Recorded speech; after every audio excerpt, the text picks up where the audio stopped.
Tá pouco? Diminui mais. Não é a partição? Tá pouco? Diminui mais. Então eu sempre consigo uma partição com muitos subintervalos. Agora todos eles têm comprimento bem pequeno? Não necessariamente. Está aqui um exemplo. Porque então precisa de uma coisa mais forte, que é o quê? A norma da partição ser um número próximo de zero. Porque quem é a norma de uma partição? É o comprimento do maior dos seus subintervalos. Então, se a norma da partição é um número real muito próximo de zero, então essa partição tem uma quantidade imensa de subintervalos e cada um deles é bem pequeno, porque o comprimento de cada um deles é menor que igual a essa norma. Portanto, a pergunta que eu faço a vocês é a seguinte: o que é que vai acontecer com a área dessa região ômega P, que é essa soma de Riemann, se a minha partição tem uma norma próxima de zero em relação ao comprimento do intervalo? A região ômega P, visualmente, vai ficar parecida com a região ômega. É ou não é? Então, a pergunta é responder qual é o limite dessa soma de Riemann quando a norma da partição tende a zero, seja lá o que isso significa.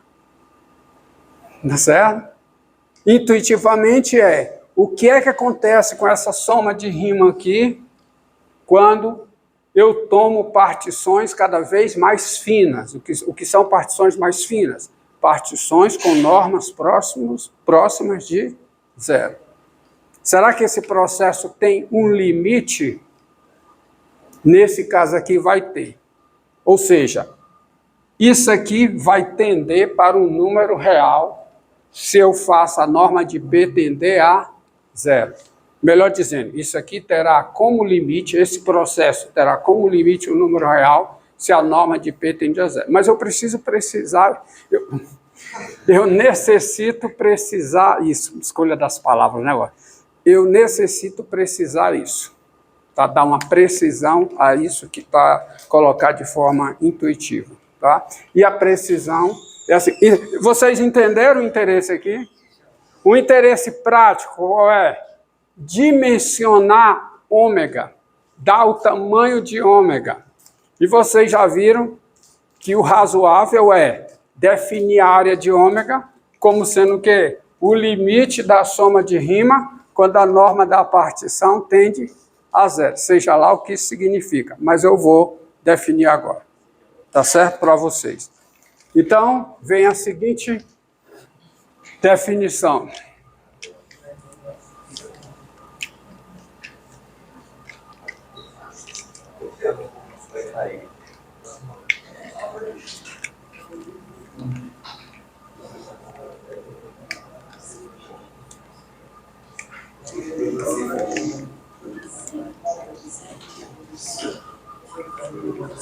Tá?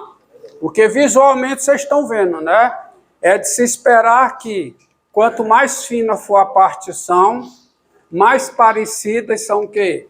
A região ômega, que é essa região aqui, essa região ômega, e a região, que região?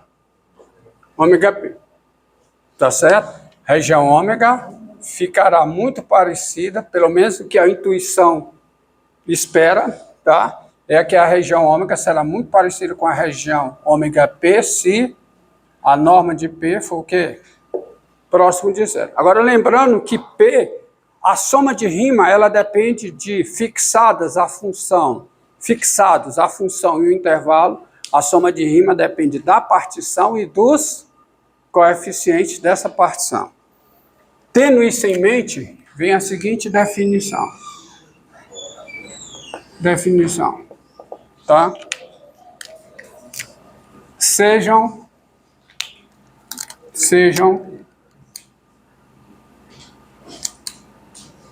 A e B reais, tá?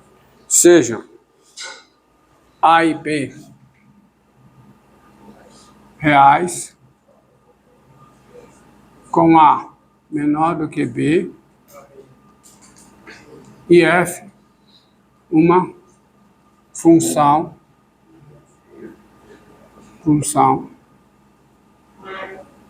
definida em AB, vírgula, F, sejam A e B reais com F função, F e L no número real. Nós dizemos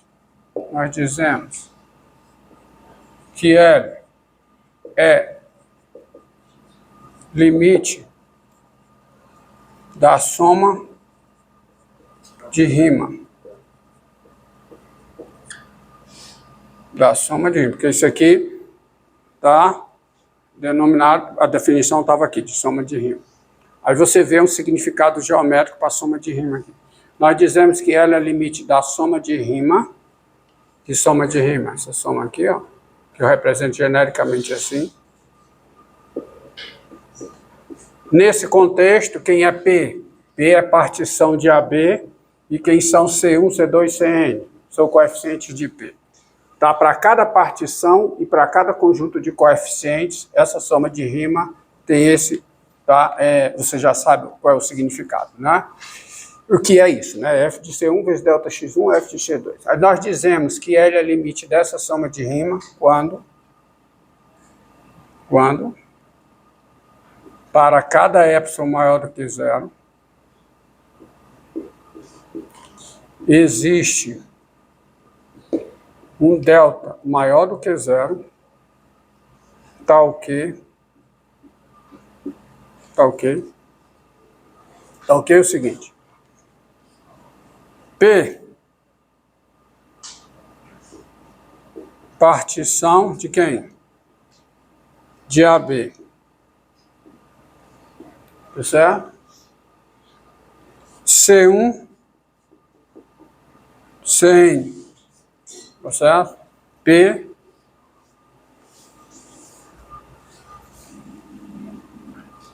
P igual a X0, X1, Xn.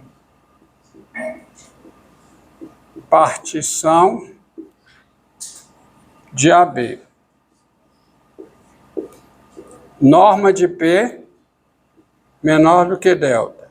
I, C1, Cn, coeficientes de P. Isso tudo aqui implique que a soma de rima sobre P, essa soma de rima aqui, menos L, isso seja menor do que o epsilon. Essa é a definição. Tá? Essa é a definição.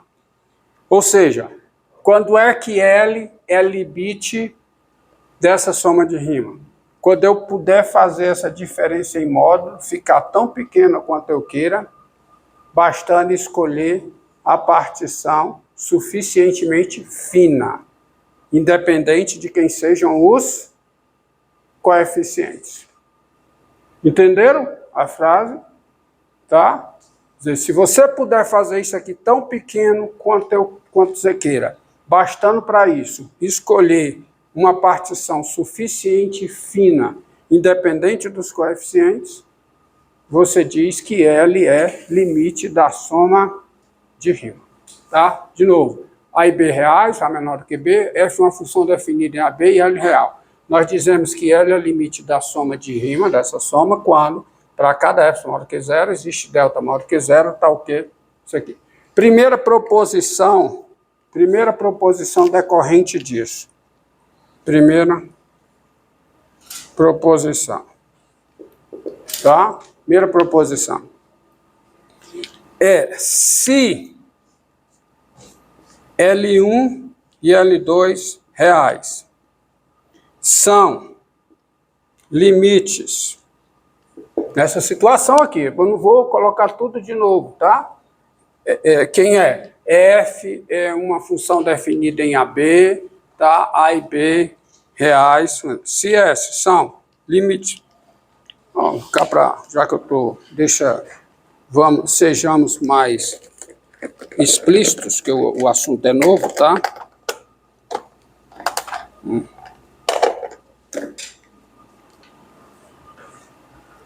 Para que não fique uma dúvida aí, tá? Sejam, acorda não, senão vai derrubar meu negócio. Sejam A e B reais, então não sejam A e B reais com A menor do que B, tá certo? E L1, L2, números reais. Se L1 e L2 são limites da soma de rima sobre P, né? Todos entendem o que é isso, né? F de CI delta XI, se tá? Só uma coisa aqui, só faltou dizer, né? Ainda bem que ficou o espaço. Você sugou meu cabelo. Foi? Tem que comprar o shampoo agora. Você, né?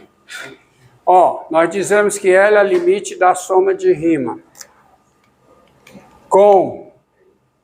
Isso é importante, você vai esquecendo, com norma de P tendendo a zero, isso aqui é o principal, né?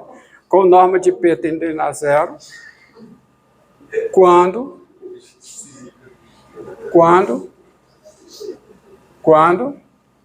para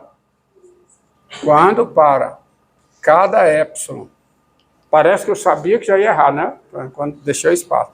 Quando para cada epsilon maior do que zero, existe o quê? Um delta maior do que zero, tal que essa implicação é verdadeira.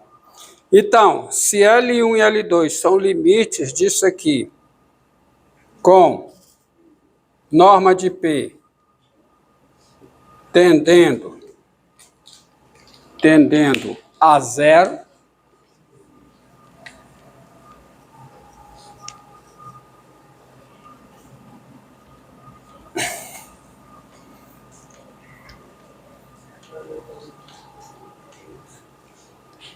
com norma de P tendendo aqui a zero, então L1 é igual a L2. Eu não posso ter dois limites distintos. É uma proposição. Tem uma demonstração. Você pode olhar nas notas que... Eu não sei se nessas notas que eu divulguei para vocês eu tenho a demonstração disso, tá? Mas isso é para você poder usar o artigo definido. Tá certo?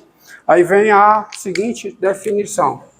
Não vou demonstrar isso, mas vale a pena mencionar, porque isso é algo passível de demonstração, é algo que se demonstra, tá? Não sai da definição o artigo definido, não sai. Isso é uma proposição, tá? Mas demonstrado isso é bem razoável você esperar. Não vou usar tempo da aula demonstrando isso, para você saber. Toda demonstração é bem linda. É, né? Obrigado. Tá. Diga. Essa função ela pode ser não contínua? Não precisa. A soma de rima, ela é definida para qualquer função definida no intervalo fechado AB. Pronto. Tá?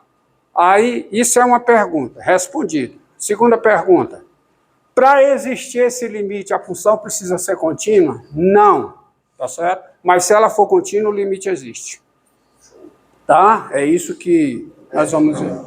Então, definição. Agora, sejam, tá certo? Sejam A e B reais com A menor do que B, tá? F, uma função, tá certo? F, uma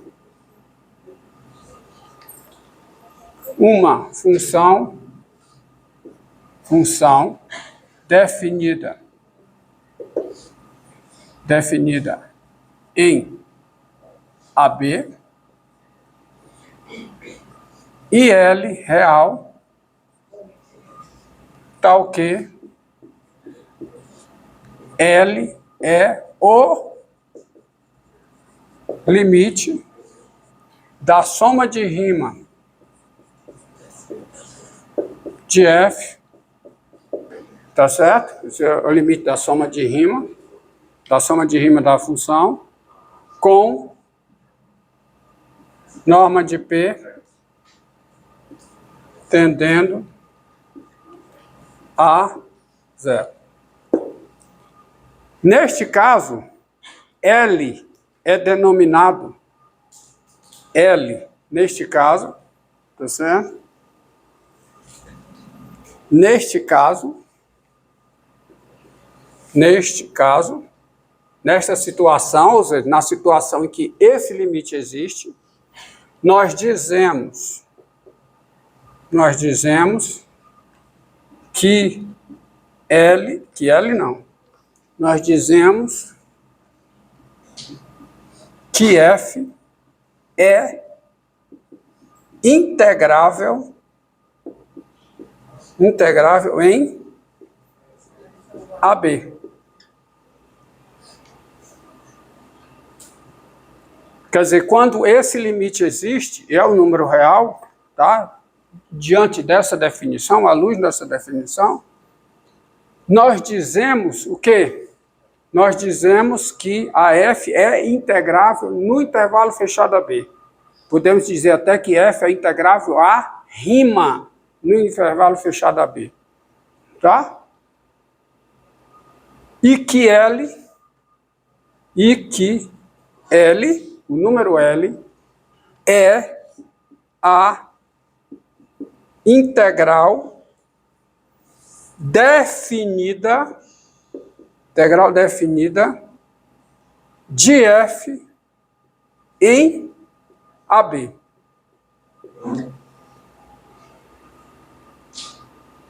Sendo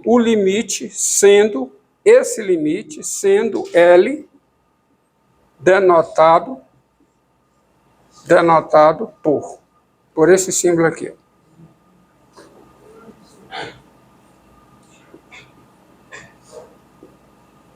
Eu escolhi X, que eu estou acostumado a usar X, mas pode ser qualquer letra, tá? Pode ser U, DU, V, DV, pode ser qualquer letra, tá? Entendido? Então, quando a situação é essa, sejam A e B reais com a menor que B, F uma função definida no intervalo fechado B, eu vou dar uma definição só para não separar em muitas e tomar tempo da aula. Então, sejam A e B reais com a menor que B, F uma função definida em AB e L real, tal que L é o limite da soma de rima, segundo esta definição aqui, com norma de P tendendo a zero. Neste caso, nós dizemos o quê? Que F é integrável ou integrável a rima no intervalo fechado AB. E que o limite é o quê?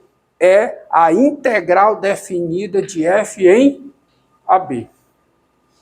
Tá certo? Sendo L denotado por isso aqui. Também escrevemos.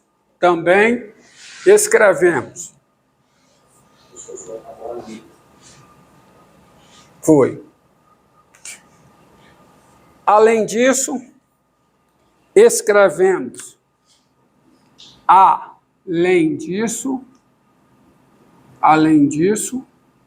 Escrevemos. Escrevemos com X é horrível, né? Escrevemos. Rapaz, epa, minha filha tá no YouTube, você. Pode falar isso. Você está, né, denegrindo uma região do país no YouTube, vai ser censurado. Silêncio. Tá? Escrevemos o seguinte: limite da norma de P tendendo a zero.